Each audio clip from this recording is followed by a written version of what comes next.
Chapter 23. Raising the Curtain. For what felt like the 100th time that day, a distant explosion rocked the ground. The walls of the building shook, and dust from the ceiling trickled down around them. There was a dull clamor in the distance that could have been the sounds of screaming, but she tried not to think of it. Princess Awano of the Land of Waves did not understand what was happening to them. Just that morning, she had finally been allowed to see her old nursemaid, and she had been dressed in fine silk robes that felt unbearably soft after months of wearing nothing but rough smocks. The small man in black glasses had been there. He'd appeared in her doorway with the two bodyguards who never left his side. And then he'd promised her that if she or her little brother ever stopped smiling on that day's procession, he would rip off all of their fingernails. Awano believed him. The last time the small man had made them a promise, her mother had disappeared. And she'd tried her best. Every time Haku looked like he was about to cry, she'd squeezed his hand and stretched her own smile even wider. But even though she'd never stopped smiling, their guards had all been killed in front of them, heads and bodies falling unnaturally away from each other. Amidst explosions and shouting, they'd been dragged from their chairs and carried away. Now, they were hiding in an empty building by the waterside. Haku shook in her arms, and Awano drew him in closer to her thudding chest, but she dared not scream. After all, the two who had kidnapped and brought them here were right in front of them. The one with a scar on his face silently paced back and forth, gripping what looked like a knife in each hand. In sharp contrast, the other, with bright red hair, the one who had taken Awano, was pressed up against the wall by the door, stock still. They had been hiding in the masses of children that had swarmed her sedan chair, but they must have been working for the man in black glasses. And now, they were just waiting for the signal to kill. Awano looked down at her brother and smiled at him. Maybe she just hadn't been smiling enough. Maybe if she kept smiling, she thought, the small man in black glasses would change his mind. Suddenly, the boy who had been pacing stopped, and at the same time, Awano thought her heart would burst. Someone's coming. As far as Naruto was aware, everything had gone pretty much according to plan except for the final and most important part. That everyone regroup at the safe house Kane had managed to procure. Well, he and Rai were there with the prince and princess, but the absence of the others who should have been back by now was painfully apparent.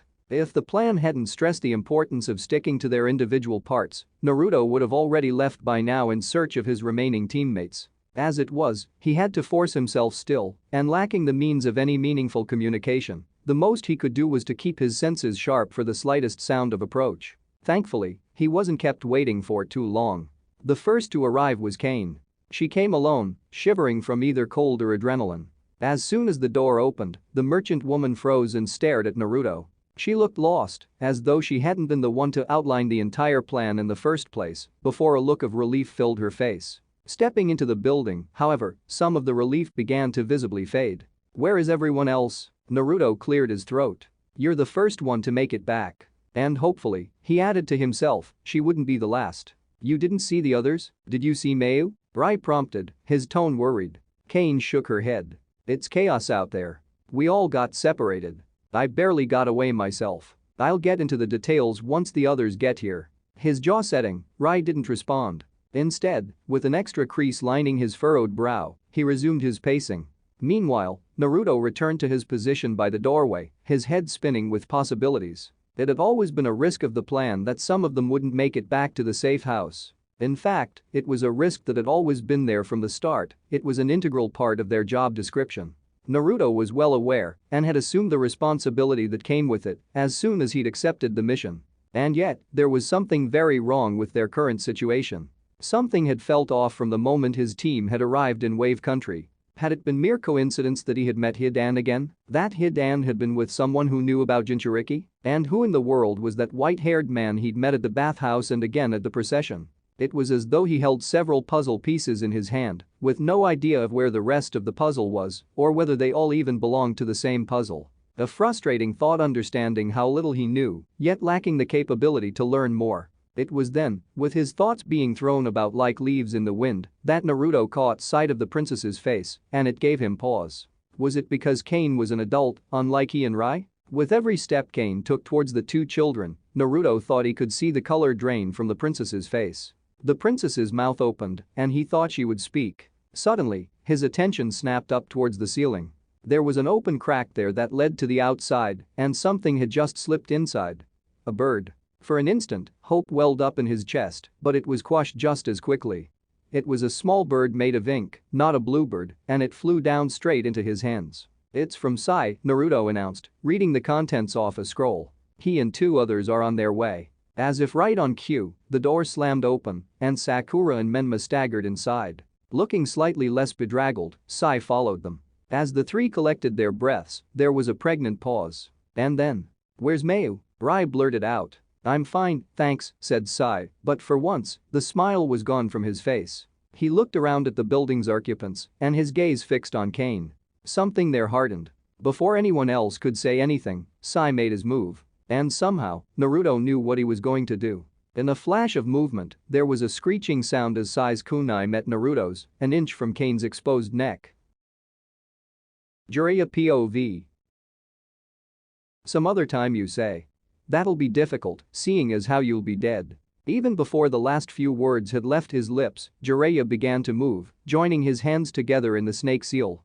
Wild Lion's main technique. His chakra coursing through his hair, it burst out into what looked like gigantic white ropes that surged through the air, flying straight towards his opponents. In an impressive range of diversity, the men immediately splintered into 3 different responses. With the 2 bodies still in his hold, Kakuzu deftly leaped into the air, evading his attack. Zabuza on the other hand released the man he had been holding and stood his ground, countering his technique with an oversized sword. Meanwhile, with seemingly little regard for his own demise, the other member of Akatsuki shot straight towards Jiraiya, a maniacal expression stretched across his face and a flashy scythe in hand. Scooping Zabuza's cargo. A man who could only have been the country's daimyo. Out of harm's way with 1 rope of his hair, Jiraiya felt his lungs swelling up with chakra and reared back. Fire style? Dragon flame jutsu. Sheer heat searing his face, he blew out a stream of fire that roared along the ropes of his hair toward his opponents. In an instant, the one who had been making a beeline for Jiraiya was consumed in the fire, and the smell of burning flesh filled his nostrils. On the other side of the battlefield, Zabuza raised his sword and sliced the air with a gigantic swing, countering the stream of fire headed in his direction. However, it was all he could do to raise it just in time to parry another sword. This time, from Shirakumo. Jiraiya returned his attention towards the man who was now a burning inferno before him. It was curious, by all standards, he should have been reduced to nothing but melted flesh and charred bone by now, but even as he could begin to make out hints of pure white bone in the man's face, the man kept walking toward him. His lips had burned off, but the bared teeth made it look as though he was grinning. No, the madman was actually laughing, the sound raising goosebumps along Jiraiya's arms. In a single creaking motion, the burning skeletal frame raised its scythe. Since evading Jiraiya's first attack, Kakuzu had made no move from the peripheries to help his allies, but he spoke now, in guttural tones. "Zabuza."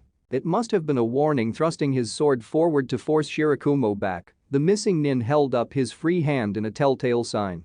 Thick, immovable mist converged on the grounds, fogging his senses. "I will claim the bounty on your head, eventually." Kakuzu's disembodied voice rang out harshly. "But for now, you are not our target." And then they were gone. For a moment, Jiraiya debated the merits of entering Sage Mode, as distasteful as its appearance was, and giving chase, but dismissed it. There was a storm brewing in the horizon, and he had not survived on his own after all these years by remaining his younger, brash self. What he needed at this juncture was patience. And more information on who exactly he was facing. A body soon approached Jiraiya. It was Shirakumo. Drawing closer, he saw that the Jonin was supporting on each arm the body of the daimyo and another boy. One of his students, perhaps. Shirakumo's voice was heavy.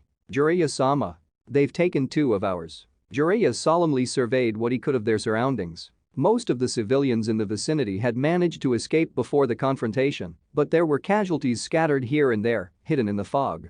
While the intel he had received from Harumo had led him here, he'd found no answers, only more questions. Such as, why were 2 members of Akatsuki here? Having tracked their movements over the years, Jiraiya had found that they tended to work in pairs when hunting down particularly strong bounties or important targets.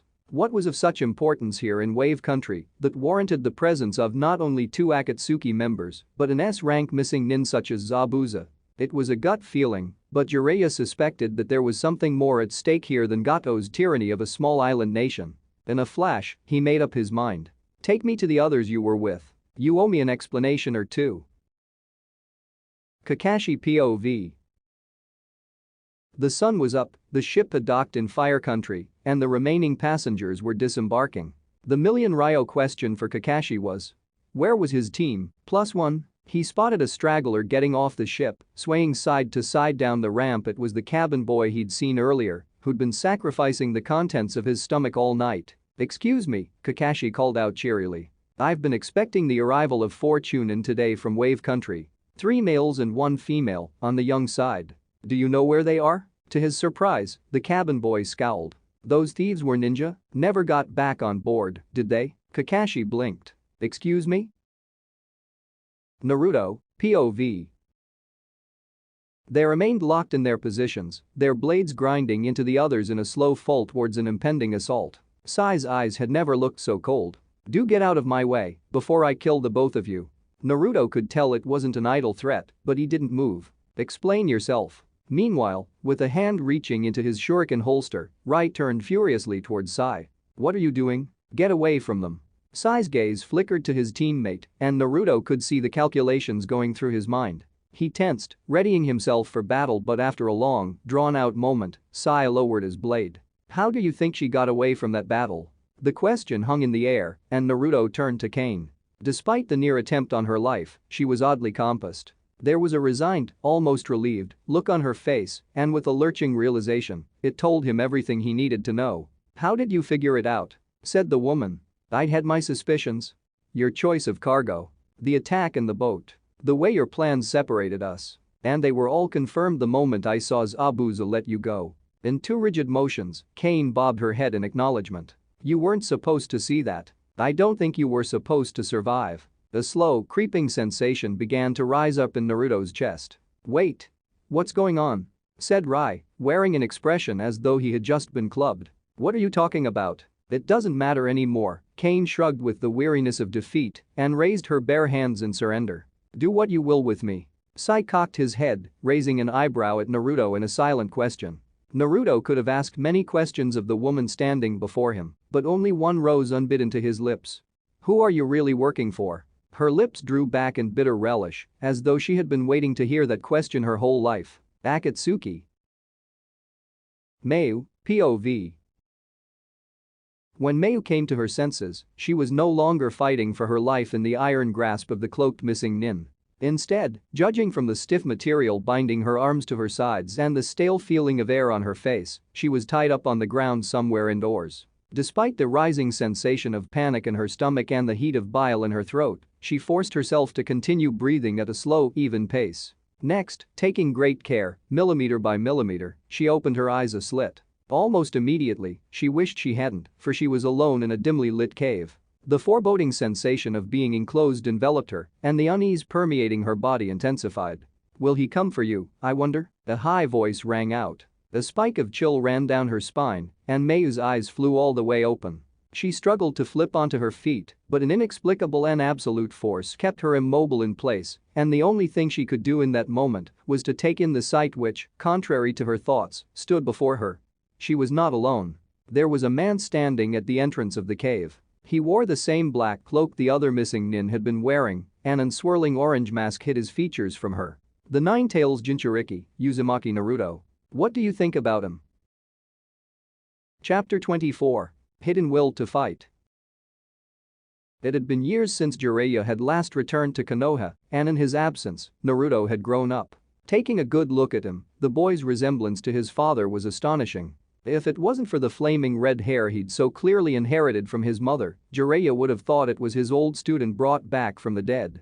What's going on here? Shirakumo demanded, looking back and forth. Unfortunately, this was perhaps not the best time for a reunion between godfather and godson. The safe house Shirakumo had promised looked to have been compromised. With a single sweeping glance, Jiraiya assessed the situation. Naruto, along with 3 other Leaf Chunin, surrounded a bound female civilian in what could only be an interrogation.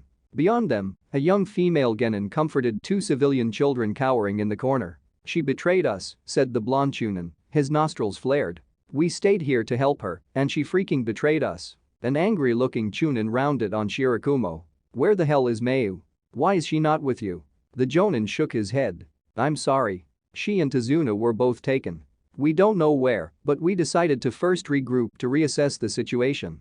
Letting out a swear, the Chunin reached down and grabbed the bound woman by the scruff of her shirt. "Where is she? Where did they take her?" To her credit, the bound woman looked calm. "I don't know." "What do you mean you don't? Who are you?" Naruto broke in. It was directed towards Jiraiya. The boy's gaze had been fixed on him from the moment they had reached the safe house. Jiraiya felt intrigue bubbling inside of him. With Naruto looking this similar physically to Minato, he had to wonder whether he took after him in other aspects as well. Thrusting out a hand, he struck a pose for the second time that day. "Thank you for asking. I am Mount Mayaboku's Monk of the Frog Spirits, also known as the Toad Sage, Jiraiya." Jiraiya. Naruto had heard the name before. There had been numerous records of the Sanin's legendary deeds from the Second World War. If he remembered correctly, the Hokage had once mentioned the name as well, in association with his father. In all the legends of the Sanin, however, none had mentioned a perverted old man who peeked in the women's baths. Naruto glanced at Shirakumo, but the Jonin's demeanor seemed unfazed around the man. Nor did he look as though he was being controlled by some sort of genjutsu. Was this man truly who he claimed to be, the great sage, Jiraiya? Could they count this strange man as a potential ally? It may have been a comforting thought, especially in the light of recent events. But whereas he could see Team Shirakumo's members relaxing, Naruto did not jump to the happy possibility. Instead, he maintained his distance. He would choose his own allies, he thought. "Does Akatsuki mean anything to you too?" Naruto asked. As expected, Shirakumo shook his head, but Jiraiya looked intrigued. "Is this civilian involved in Akatsuki? What is Akatsuki?" Naruto pressed. Jiraiya stroked his chin. "They're an organization I've been tracking for years now. For all intents and purposes, they function like mercenaries, taking on all sorts of nasty, shady missions the villages don't want to be associated with. But as for their final objective, well, that's why I'm still out in the field. Let me say this, at least." It was Kane, her chin jutting out stiffly. "The true reason why Gato has been able to stay in power is because Akatsuki has been supporting him from the shadows." "Then how could you be working for them?" Rai exploded. "I thought you wanted to help this country. They made me a deal. I was to go into the Hidden Leaf, request Chunin bodyguards on a journey to Wave Country, and delay their return for as long as possible. In turn, they would withdraw their support for Gato, allowing us to overthrow him and take back the daimyo." Kane's voice grew quiet. "And of course, they reminded me of the consequences of failure." Naruto's thoughts flashed back to their journey across the water on the mysterious assassination attempt on the merchant. Sai's eyes narrowed. "You sure are speaking freely. Why is that? Even if you all kill me now, I've carried out my end of the deal. This country will soon be free. Gato will be dead, and my brother's death won't have been in vain." A mixture of both resignation and pride struggled for dominance on Kane's face. "There's no longer any reason for me to hide the truth. As I said, do what you will with me. I'm prepared for the consequences." "But why?" Menma spoke up. "Why would this Akatsuki group want to keep some random leaf nin here in Wave Country?" "Perhaps it wasn't so random," said Jiraiya, staring straight at Naruto. One by one, the pieces were coming together. Judging by the glimmer of realization in Shirakumo's eyes and the puzzled looks on his teammates' faces, everyone his own age had been kept in the dark regarding Naruto. He felt a stab of irritation. Considering how the Hokage had gone out of his way to even put a seal on his memories, he'd thought the old man would have at least done a better job of keeping him a village secret. But now it seemed as though he was on the hit list of every other missing nin out there. "They're capturing Jinchuriki," he said at last. "And they're here for me." Mayu, POV. The Nine-Tails Jinchuriki, Uzumaki Naruto. What do you think about him? Before she could stop herself, Mayu felt her eyes widen. How did this man know about Naruto? But no, she couldn't reveal that she understood his question. "I don't know who you're talking about," she said, bracing herself for the man's reaction. Instead, he seemed to take it in stride. "Well, of course you do. He's your teammate and current team leader." From his similar attire and the way the man freely walked about the cave, it was clear that he was associated with the missing nin who had captured her. However, that was the only thing he seemed to have in common with them. He didn't inspire overwhelming terror in the way those two did. He was just weird. As discreetly as she could, Mayu scanned their vicinity. Apart from the man, they were alone. She felt her heart lift. While she had been disarmed and bound with rope, she could still feel the clips in her hair. In a voice that sounded stronger than she felt, she demanded, "What do you want from me? I'm not important enough to my village to ransom with, and no one's going to come here for me." Suddenly, with a pang, she thought of Rai. With any luck, Naruto would be able to hold him back from making any rash moves. "Oh ho. So he's trash," said the man in a cheery voice. Despite herself, Mayu frowned. "That's not what I said. What kind of team leader wouldn't come to rescue his team member?" She hesitated. "The mission is more important than the individual. Naruto won't come to rescue me." The force that had previously kept her frozen in place was gone, and she struggled up to her feet. "Because I don't need him to."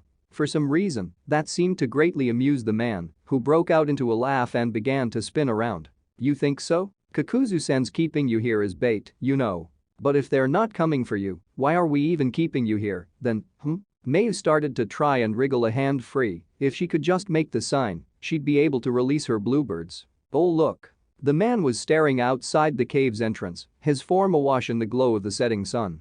"The day's almost over. You know what sounds good right about now? Some dango. Should I send you home in time for dinner?" She couldn't believe her ears. "Home? Why not?" The man spun back around and approached Mayu with a kunai. She flinched, but in a smooth motion, he cut through her bindings. The broken rope tumbled down to her feet. Rubbing the bruises on her arms, she stared at him in disbelief. "Why are you letting me go? And where's Tazuna-san?"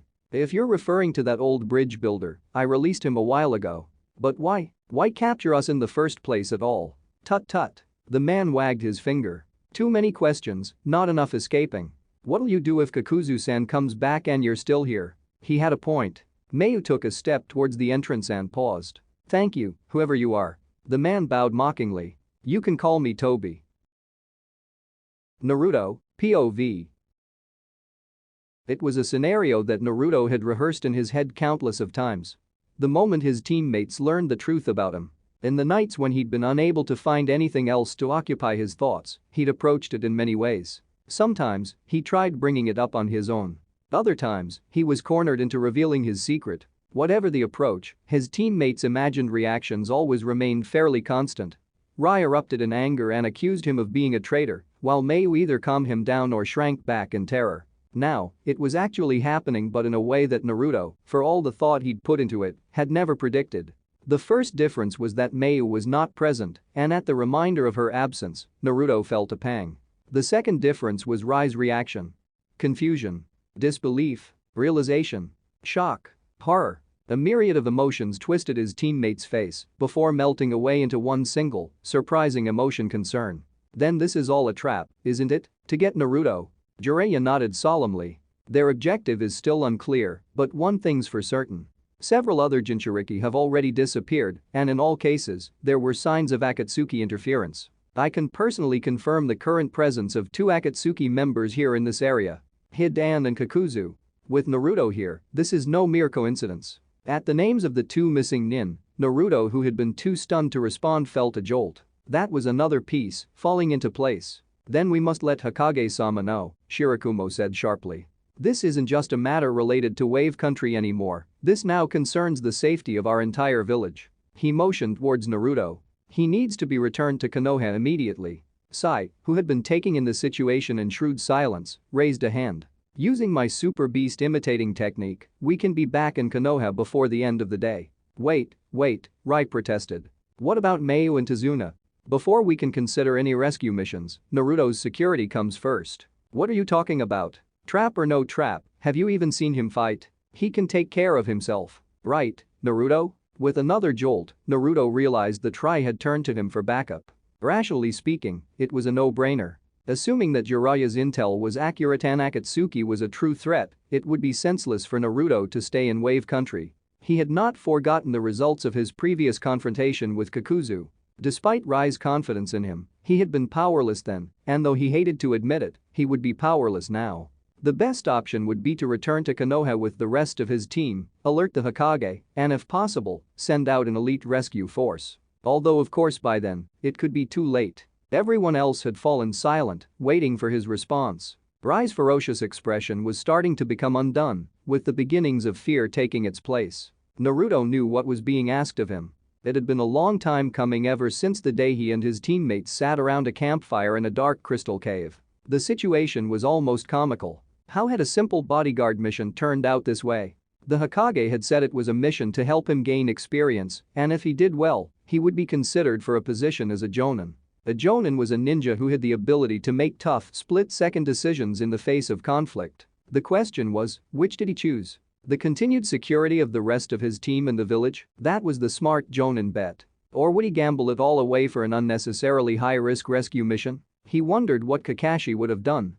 And shook his head. It really was a no-brainer. Naruto cleared his throat. We're not leaving without them. It looked like he wouldn't be getting that promotion anytime soon. Leaving behind Shirakumo's Genin team to guard the safe house, they immediately left the settlement. Luckily for the group, Jiraiya's earlier session with Zabuza's henchwomen had yielded several answers that were starting to prove more and more useful, mainly the location of Gato's main hideout. It was situated in the middle of the marshlands, hidden from any uninformed eyes by dense mist. As they made their way through the forest, deftly hiding the sounds of their progress, the going was tense. The group's feelings were mixed on the matter, that much was obvious. While Shirakumo hadn't seemed too happy about the decision, he had bent his knee once Jiraiya showed his support. His face lined with apprehension, the Jonin accompanied them now in grudging silence. A Chunin who the others had called Sai wore a smile on his face like a mask. Jiraiya mentally marked him as one to watch. The other Chunin with the similar-sounding name Rai, was it? Though he was the most ordinary of the lot, he seemed equally the most driven in this rescue mission. Whether his enthusiasm would serve to be a hindrance or not remained to be seen. And finally, Naruto.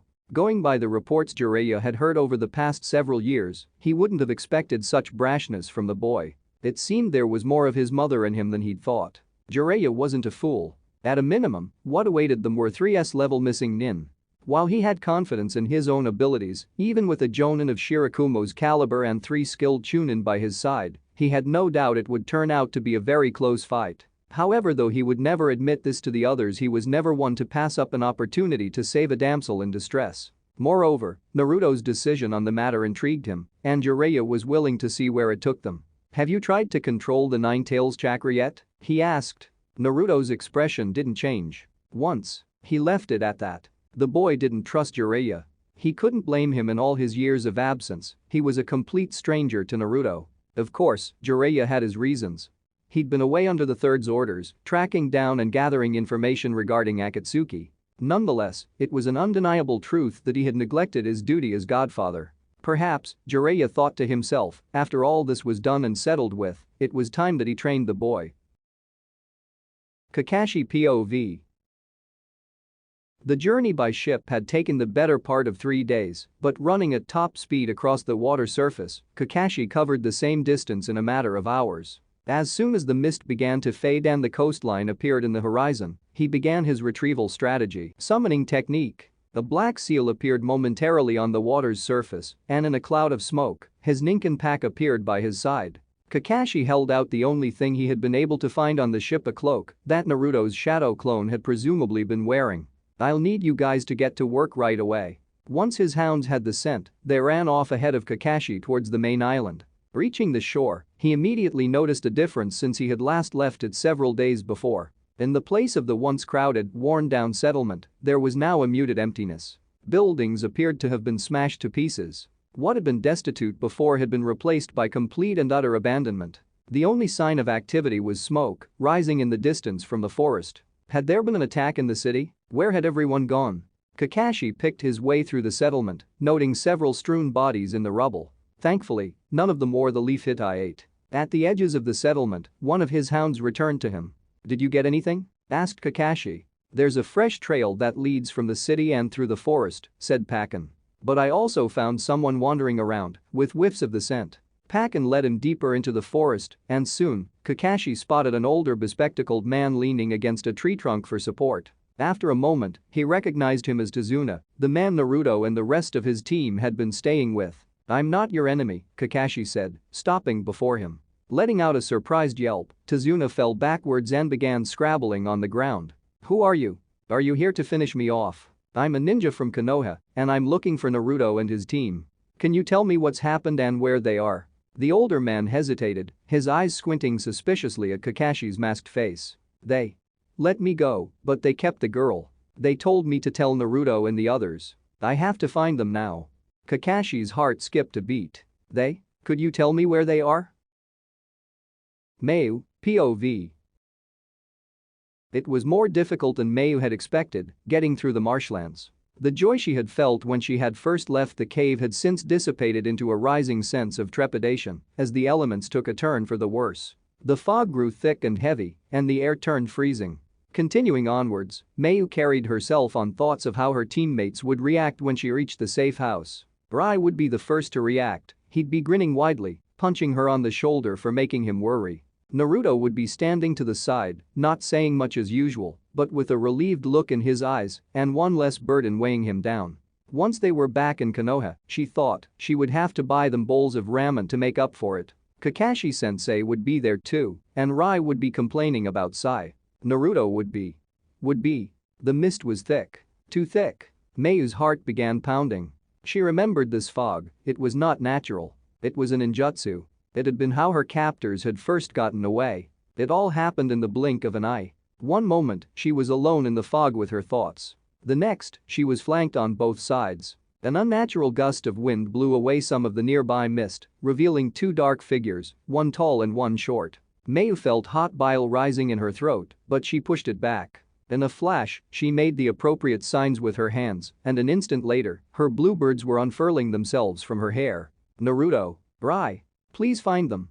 Drawing back in a defensive position, Mayu took in a deep breath. She wasn't completely defenseless, though she didn't have any of her weapons, she still had her genjutsu. She could buy some time with that. Her birds would dissipate the moment she died, but if it was the last thing she did, she would warn her team. Chapter 25. Floating Dead Leaves. Mayu had never really stood out, but when she passed the exam for the academy, her mother bought her a bag that she had been pining over for the past few months, a bright blue, fluffy ball-shaped one. Her big brother Izumo gave her the look when he saw her wearing it for the first time.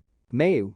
I don't know how to break this to you, but you're going to be made fun of. Mayu stuck her tongue out at him and ran to school, where she found out that her brother, like always, was 100% correct. As soon as the teacher left the lecture hall, some of the other children gathered around her and ripped the bag off her back. What is this? You call yourself a ninja? Ha!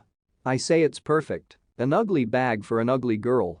They began to throw it back and forth amongst each other, and when she grabbed for it, they threw it on the ground.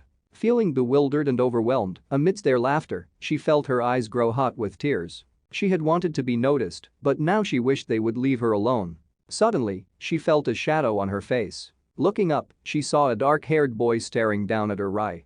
Mayu knew him, of course. He was in her class, and unlike her, he had a lot of friends. His older brother Kotetsu was also Izumo's best friend.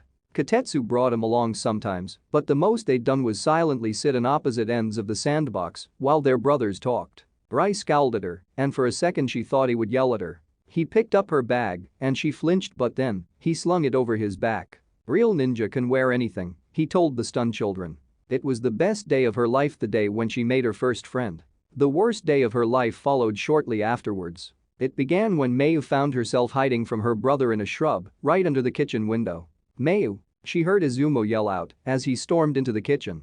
A dry leaf poked uncomfortably into her cheek, but she dared not move. Izumo was a lot older than her and a chunin. He would find her right away if she made a single sound. But over the years, Mayu had gotten quite adept at avoiding detection by her brother, a fact that both pleased and infuriated him. Mother, have you seen Mayu? What is it now? She heard their mother laugh. Hearing her ringing laugh brought a smile to Mayu's face. Their mother was the nicest person in the village and made the best cakes to boot. Her mother was baking one now, and the smell of the crispy apple filling made her salivate. She skipped going to the academy today again. Izumo complained. It reflects badly on me that my own sister is like this, you know. I'd say it's healthier for a child to be running around, having fun than to be sitting in a classroom learning how to kill people, their mother said in a mild tone. She could practically hear Izumo roll his eyes. Oh, not this again. Their mother did not approve of Mayu attending the academy. Though she never said why, Izumo had told Mayu it was because their father had died years ago in battle. Izumo, on the other hand, wanted her to at least learn the basics of defending herself. There had been a big fight over it, she remembered. But Izumo won in the end, and she'd had to start attending the academy. On the bright side, Rai was there, so it wasn't so bad. But it was so boring. Mayu didn't care about learning how to set traps or throwing a shuriken with perfect precision. She would much rather run around the village with Rai, listening to all the merchants' stories at the market, looking at the clouds in the sky, and watching birds eat breadcrumbs from her hands. There was a light slapping sound. "No, don't eat it," their mother said. "What? Why not?" Izumo whined. "It's not for you." "Then who? It's not someone's birthday, is it?" There was a small pause. "You don't mean you're making a cake for that thing, are you?" Mayu's ears perked up. "What thing was this?" their mother said quietly, "and what if I am?" "I thought." Izumo hesitated. "I thought we had agreed that you were going to keep your distance from it. I don't even understand why Hokage-sama's put you up to this. He knows it's because of that thing that father." "I have raised that child for the past 3 years," said their mother. "And I have kept my distance. But the more I see him, the more I realize that he doesn't understand anything. He doesn't know anything. He's only a child, like Mayu." At the mention of her name, Mayu gulped and uttered a silent prayer that she would never be caught eavesdropping. "How could you say that?" Izumo sounded angry. "Have you even seen what that thing looks like? It's not a human, it's the damn fox itself. That's just a Uzumaki clan trait and you know it, Izumo. It's Naruto's 6th birthday tomorrow, and he's never even had a cake, so heavens help me, I am making him one. And that's final." Of course, after all that, Mayu had to see the boy for herself. The other kids jeered about him sometimes, but she'd never met him before. However, he wasn't hard to find. She soon caught his face peeking out of an apartment window by the market. He was the complete opposite of Mayu, easy to single out, with his bright red hair and unique facial markings. She waved up at him. "Hi there." Immediately, his face disappeared from view.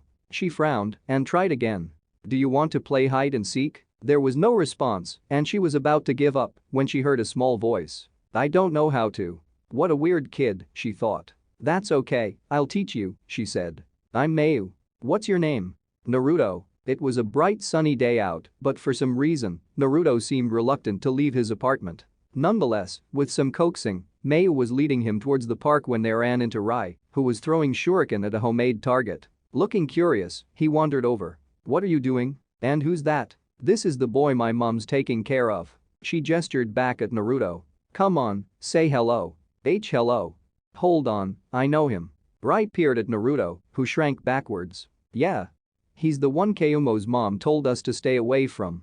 "Really? Why?" Rai shrugged.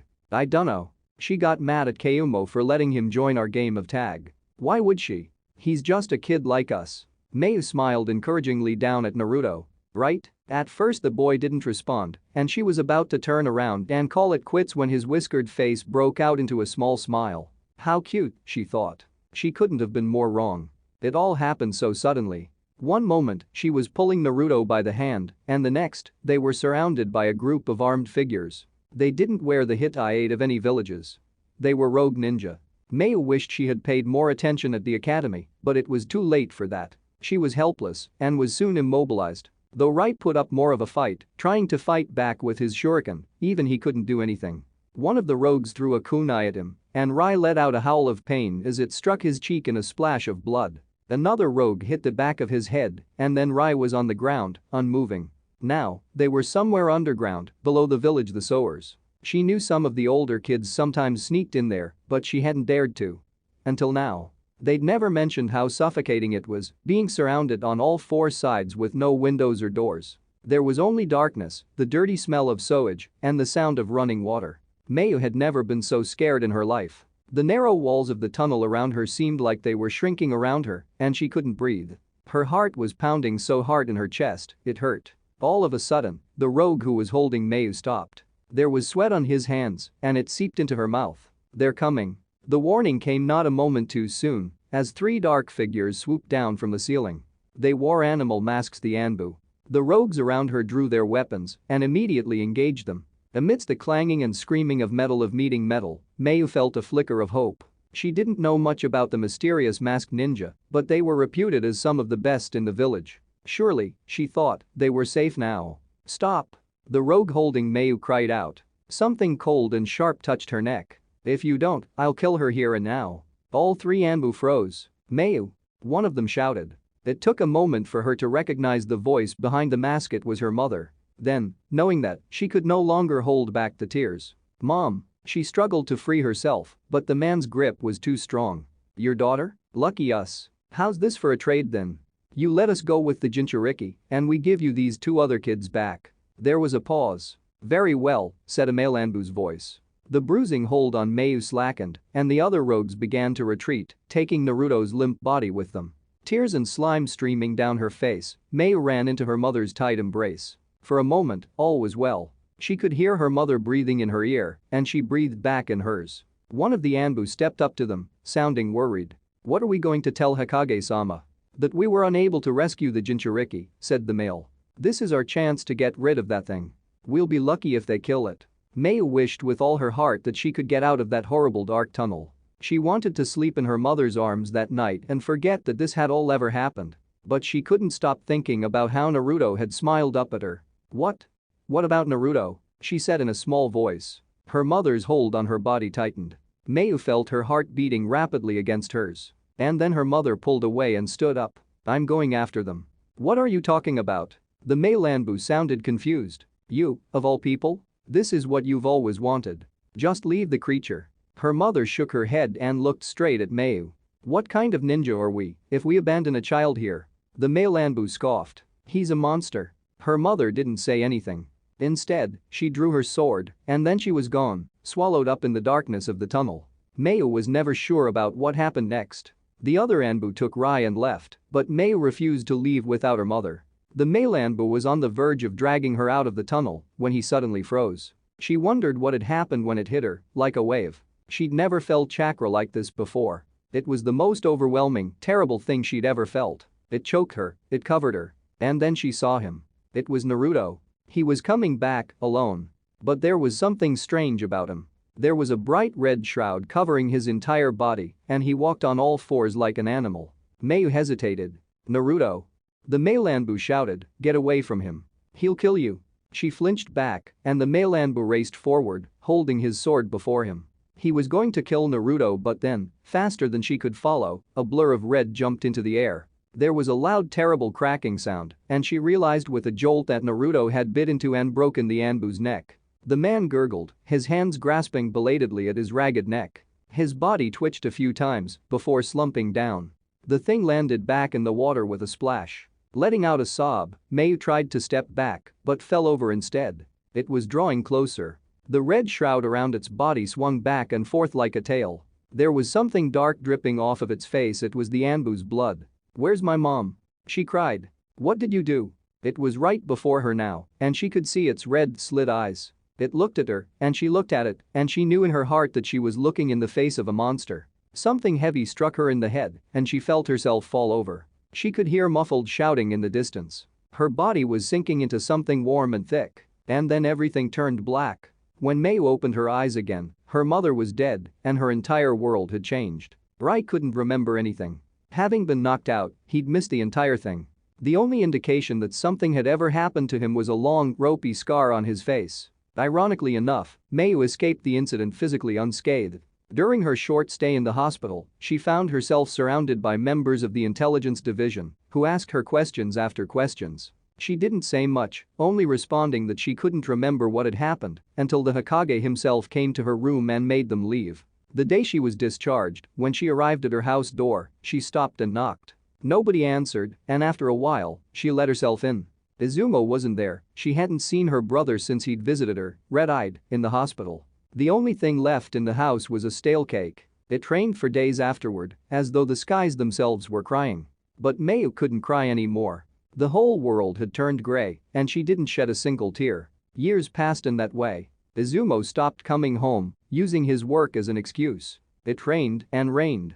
Eventually, Mayu graduated from the academy. She was placed in the same team as the monster, and she knew that she was being punished by the heavens. Their Jonin-sensei gave them a test, and Mayu would have been content to fail if it meant she wouldn't have to be around the monster anymore. But the monster brought to her and Rai a plan, and it worked. Their team began going on missions. Even though Mayu often lost her concentration in the monster's presence, it never lost its patience with her. It was intelligent and strong, and sometimes she had to stop herself from admiring it. One day, on a bodyguard mission, the monster killed several bandit men.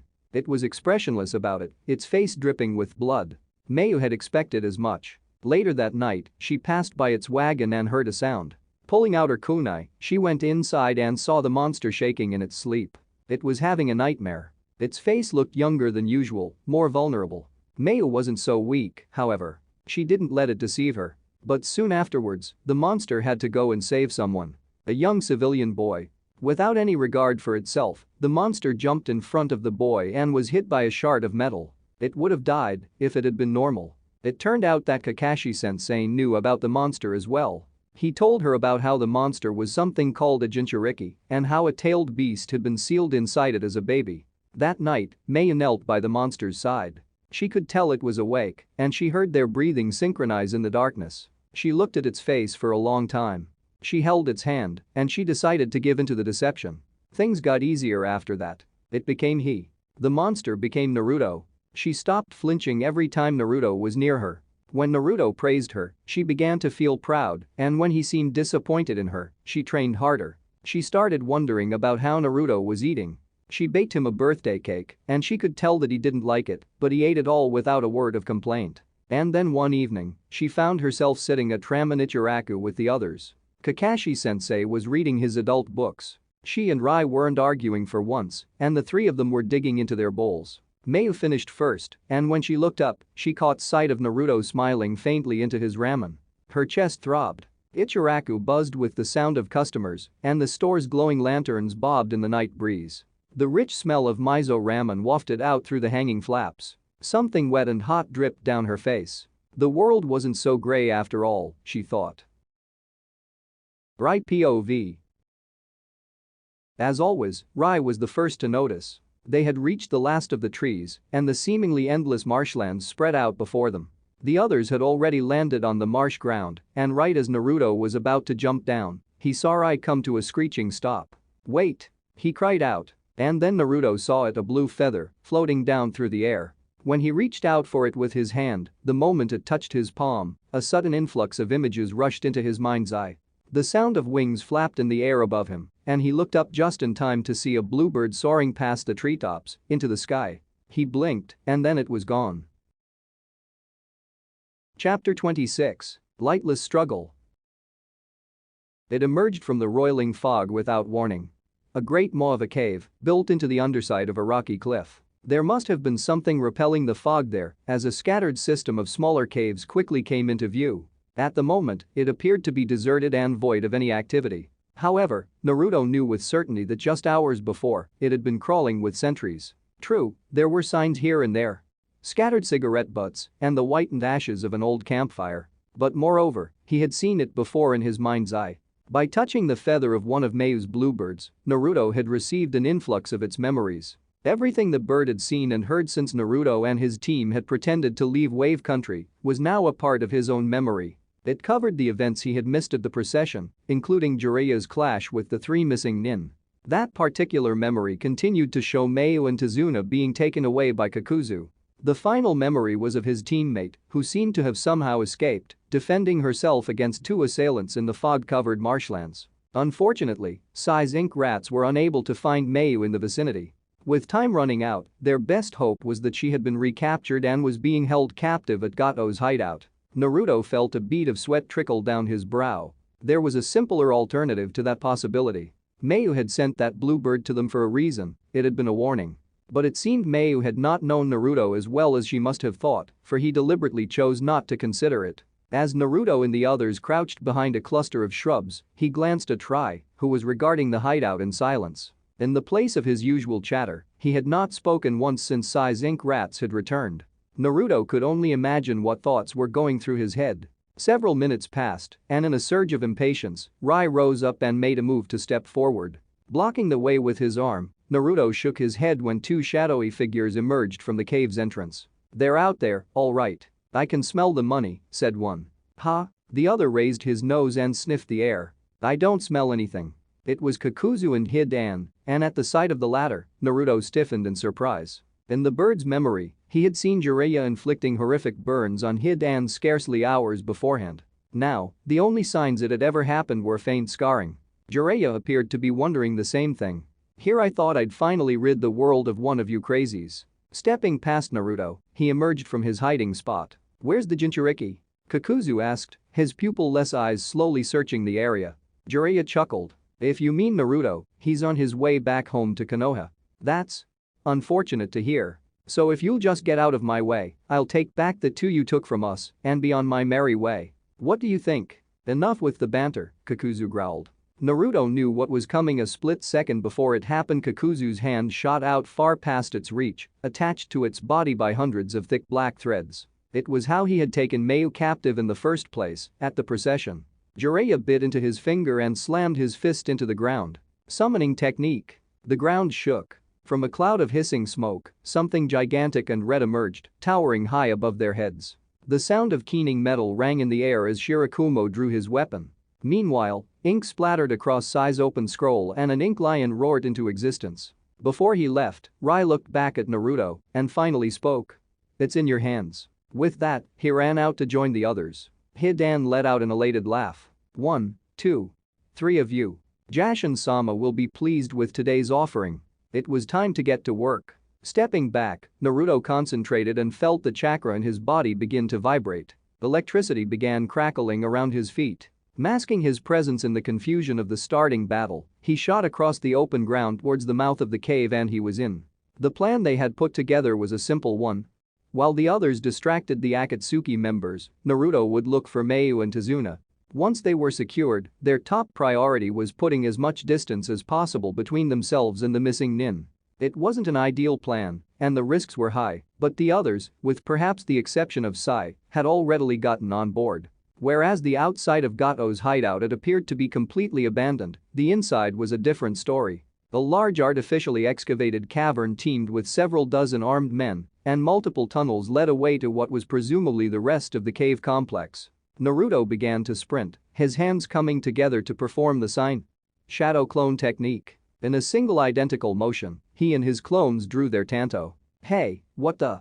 The first man to notice broke off into a strangled gurgle. His mind had been teeming with the chatter of 100 questions before, but it was silent now. The only thing on his mind was a series of twisted faces jeering down at an unconscious body. Sparks of electricity flashed. Spurts of bright blood splashed onto the cave walls, and twitching bodies fell to the ground.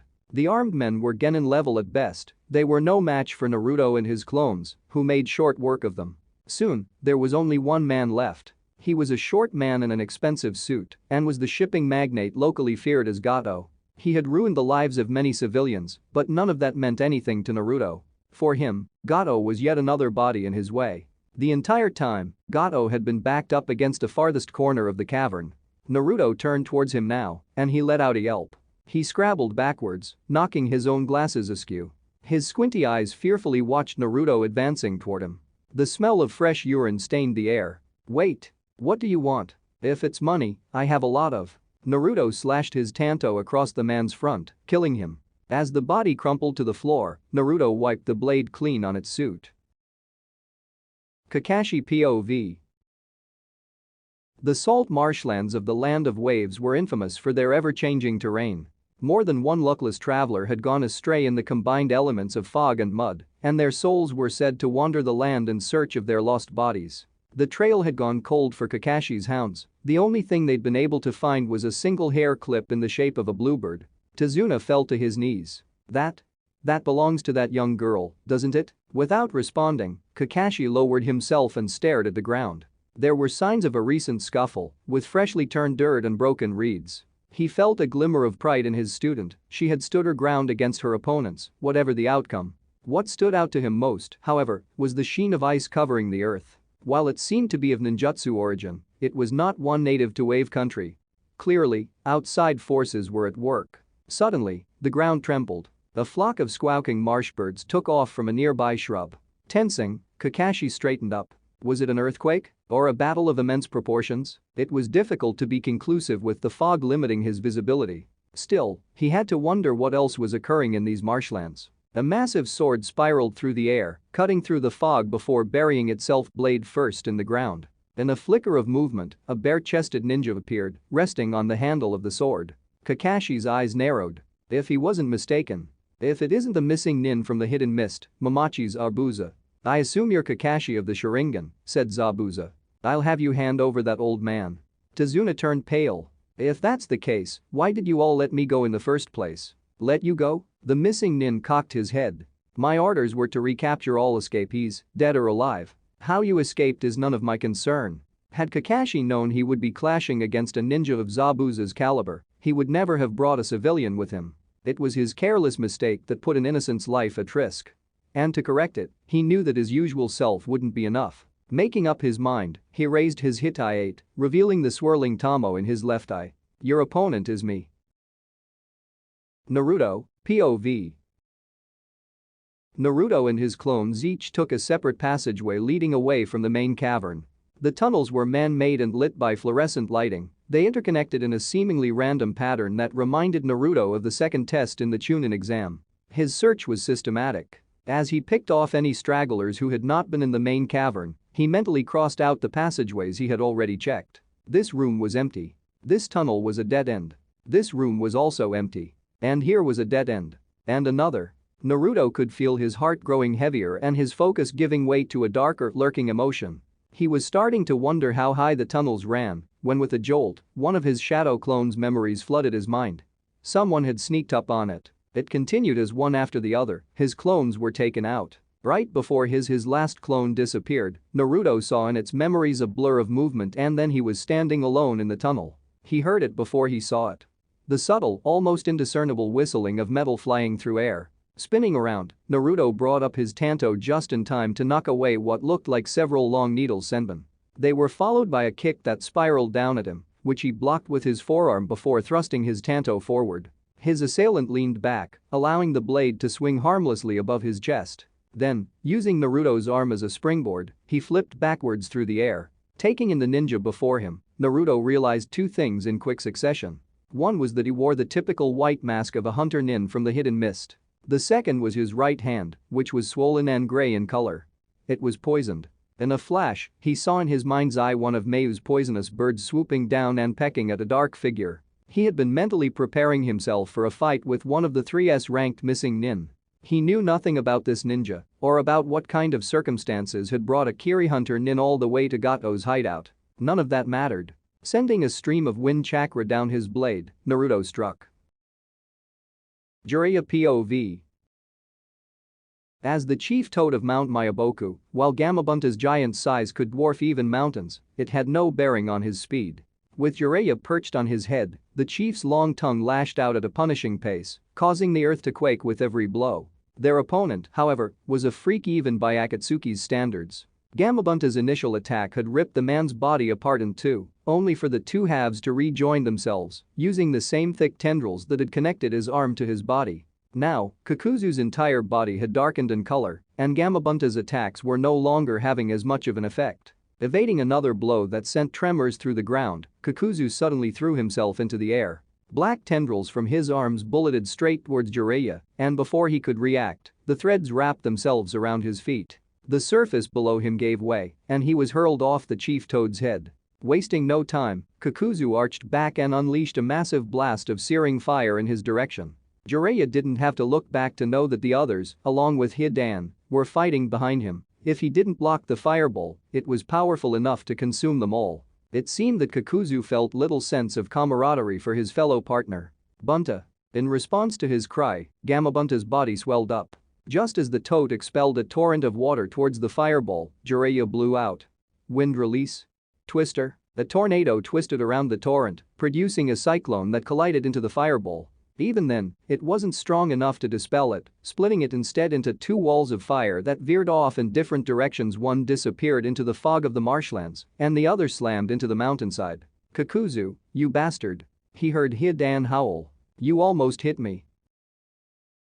Naruto, POV. A deadly rain of icicles slammed into the ground where Naruto had been standing a split second before. As the fluorescent lights flickered above them, dust rained down from the ceiling, and spidery cracks appeared in the tunnel walls. The hunter nin was as small in stature as Naruto, and he had a suspicion that their ages weren't too far apart. However, he had never before met someone his age who could keep up with him in speed, let alone push him to this extent. Moreover, even though the hunter nin only had the use of his left hand, this did not seem to deter from his ability to perform seals in the slightest. Nonetheless, judging from the sounds of battle coming from outside, Naruto did not have much more time to waste. He had to finish this quickly before anyone else got hurt. The two exchanged several more blows, neither giving way when Naruto's Tanto glanced against a swollen hand of the hunter Nin, who visibly jerked in pain. Seizing the chance, he directed a roundhouse kick at the other male which made contact, the impact sending his body spinning through the air. Electricity surged painfully about his feet, and Naruto and three of his shadow clones shot forward, a Tanto raised in each hand, ready to impale the hunter Nin in from all directions. And then all of a sudden, coming in through the far end of the tunnel, a seething column of fire spiraled towards them, consuming everything in its path. There wasn't enough time. Naruto's momentum was carrying him forward, straight into the path of the fire. Did he know any jutsu that was powerful enough to counter it? Already, he could hear the roar and feel the heat on his face, but frantically, his mind raced through a dozen different things he could do. Ice release? Ice rock dome? The air around Naruto crackled, and everything around him was consumed in fire. Right POV.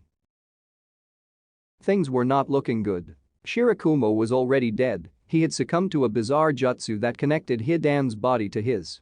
The Jonin's body lay crumpled on the ground, blood still seeping from the hole in his chest. Panting, Rai flipped back and warily regarded the missing Nin, who currently wore an expression of utter ecstasy. He had known it, but Hidan was strong. Overwhelmingly strong. He had grown stronger since their time in Yugakure. Even Sai seemed to understand the trouble they were in. He hadn't cracked a single insult since the battle had begun. "Isn't it about time you made yourself useful?" Sai panted. "Well, it had been a good run." "I don't see you doing anything either," Rai snapped back. Hidan kissed an amulet that hung around his neck, and his black and white skin returned to its original color. Rai shot a look back up at Gato's hideout, but it was quiet. He had to assume Naruto was still searching for Mayu and Tazuna. In the meantime, it was their job to keep Hidan busy. Ink birds began to dive in kamikaze style, exploding around Hidan. Rai drew his kunai blades from his back, the chains connecting the dual blades clanking dully. That day in Yugakure, Rai had been knocked out before he could do anything. Naruto had gotten most of the glory then, as he usually did, and Rai had sworn to himself that he would get his revenge. Hidan had grown stronger, but he hadn't spent the past few years idly either. Naruto, POV. The fireball that had consumed the tunnel sputtered away into nothing, and Naruto stared up at the dome of ice that protected both him and the hunter Nin. If he wasn't mistaken, it had just saved his life. But why? As he watched, the dome disappeared and Naruto lowered his gaze. The hunter Nin, panting in exertion, stood well within his reach. The fireball had been the final blow, the tunnel ceiling had collapsed in, and amidst the rubble, they now stood exposed to the outside air. The sun had set while he was inside the hideout, and he found himself awash in the glow of moonlight. The shouts of battle echoed in the distance, the earth rumbled from the movements of Jiraiya's toad summon. For the first time, the hunter Nin spoke. "The girl. Was she one of yours?" His voice was higher than Naruto had expected. "She did that to your hand." It wasn't a question. "Yes. Where is she?" The hunter Nin didn't respond, and in his silence, Naruto knew. In that moment, as though he had been doused in ice-cold water, everything became clear. Powering his feet with chakra, he thrust his Tanto forward. The hunter Nin jerked back in surprise a fraction too late. The blade cleaved straight through his swollen arm. Yellow pus and dark blood burst out as the severed limb fell away, splattering Naruto's face. Staggering back, the hunter Nin let out a piercing scream, and as though heeding his call, a blast of icy air began emanating from his body. His scream morphed into the sound of crackling frost, and before he knew it, Naruto found himself trapped in another dome. This time, it was made out of mirrored ice. The sky grew thick with gray clouds, and the moonlight faded. It began to snow. Kakashi POV. Those Abusa had disappeared into the mist. Kakashi could sense the thick bloodthirst churning in the vicinity. He knew what was coming. Silent killing, it was one of the most feared assassination techniques. He didn't fear for his own life, however. The greater risk was to Tazuna. Though the older man's composure up to this point was remarkable, his fear was becoming increasingly tangible. "Don't worry, Tazuna-san," said Kakashi, making a reassuring smile. "You're in my charge now. I won't let you die." It was then that Zabuza chose to strike. "I wonder about that." Seemingly out of nowhere, the missing Nin materialized behind Tazuna, raising his sword to deliver the finishing blow, but Kakashi had been waiting. His Sharingan glowing, he turned around and plunged his kunai straight into the man's chest. It was not blood but water that dripped down the handle and fell to the ground. Another Zabuza emerged from the mist behind Kakashi, and the water clone he had struck instead melted away. Letting out a roar, Zabuza swung his sword in a formidable arc, cleaving Kakashi's body cleanly in two. For a moment, his eyes gleamed with triumph, which then turned into confusion as the Jonin's body also melted away into water. "Don't move." Kakashi held a kunai to the missing nin's neck, his Sharingan fixed on his target. "It's over." And yet, Zabuza looked far from defeated. "Clever. You used your Sharingan to mimic my hiding in mist technique. But if you think that's enough, you're sorely mistaken." Once more, another Zabuza materialized behind them. Kakashi stiffened in alarm as the clone he'd been holding hostage dissipated. It had been a trick within a trick before, raising his steel-plated gloves up just in time to block the coming blow. They stood at a standstill, sword grinding against steel. Their bodies shook from the tremendous force being put in on both ends, and then they burst apart, each leaping away from the other. As Kakashi landed, he felt something cold and wet land on the tip of his nose. It took him a second to process what it was. Snow. For some reason, the snow seemed to give Zabuza pause.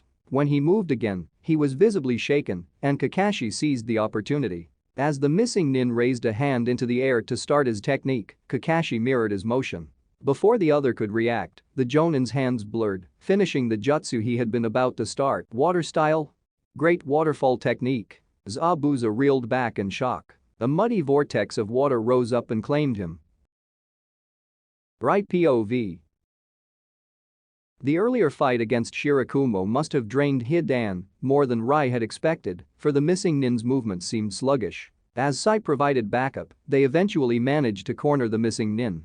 With a lunge, Rai drove his kunai blade into Hidan's back, twisting it deep into his heart. Any ordinary person would have been long dead by now, but Hidan looked irritated instead. "I've told you, it's useless." Reaching back, he grabbed Rai and forcefully hurled him into the air. Flying backwards, the chain connecting Rai's blades clinked in the wind, and suddenly, it gave him an idea. It all happened in an instant. Even as Sai's ink snakes swarmed him, Hidan lobbed his scythe after Rai. It whistled through the air, its three blades gleaming.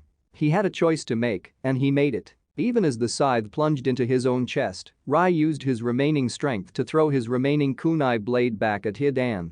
Momentarily immobilized, Hidan watched the chains wrap tightly around his body, the blade still lodged in his back, acting as an anchor. Finally, the chains ran out and the swinging kunai blade sliced straight through Hidan's neck, decapitating him. "Let's see you recover from that." Rai grinned and his body hit the ground. Kakashi POV.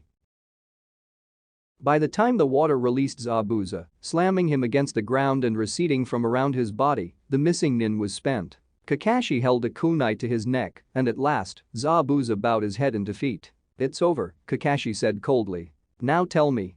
Where are my students?" Zabuza's face twisted. He opened his mouth. Two kunai slammed into his neck, hitting his vital points in a splash of blood. The man didn't stand a chance, he was dead before Kakashi could even grasp what was going on.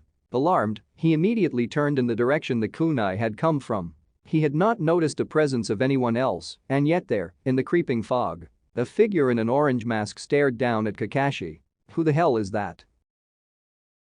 Naruto, POV. The hunter nin's reflection surrounded Naruto on all sides, the white masks looming down at him. Every reflection gripped the bloody stump of its arm and gritted out in an echo, "You can't escape. Not from my mirrors." Once more, Naruto heard the shrill sound of metal as dozens of needle senbon filled the air. This time, there were too many to counter. Even as he batted away the majority with his tanto, several broke through his guard, cutting through his cheeks and legs. It was curious how, despite the grim situation, Naruto didn't feel the slightest trace of fear. He hadn't realized it, but his mind had been growing dull with doubt like an unsharpened blade ever since he had left Konoha for Wave Country. All that was gone now. There was a razor sharpness in its place, and he knew exactly what to do next. Opening his guard, Naruto brought his hands together to form a seal. Even as a dozen needles pierced his newly exposed arms, with a cloud of smoke, several shadow clones appeared and immediately began to guard him. Metal met metal in the background. Ignoring the pain, Naruto focused on the churning ball of chakra forming in the palm of his hand. He had thought that combining both shape and nature transformation was an impossible task, like trying to look in two different directions at once. In the new clarity of his mind, he realized now that his mistake had been in focusing too much on a single direction. He didn't have to look in two directions at the same time, He only had to widen his perspective. The tightly focused ball in his hand spun wildly. Strong gusts of wind began to spiral out. Stepping forward, Naruto slammed his Rasengan into the mirrors, and with an ear-splitting sound, they shattered into thousands of ice particles. When the air had cleared, the hunter nin lay unconscious on the ground. For a moment, Naruto held the blade of his tanto against the other ninja's neck, thinking. Then, he let his blade drop away.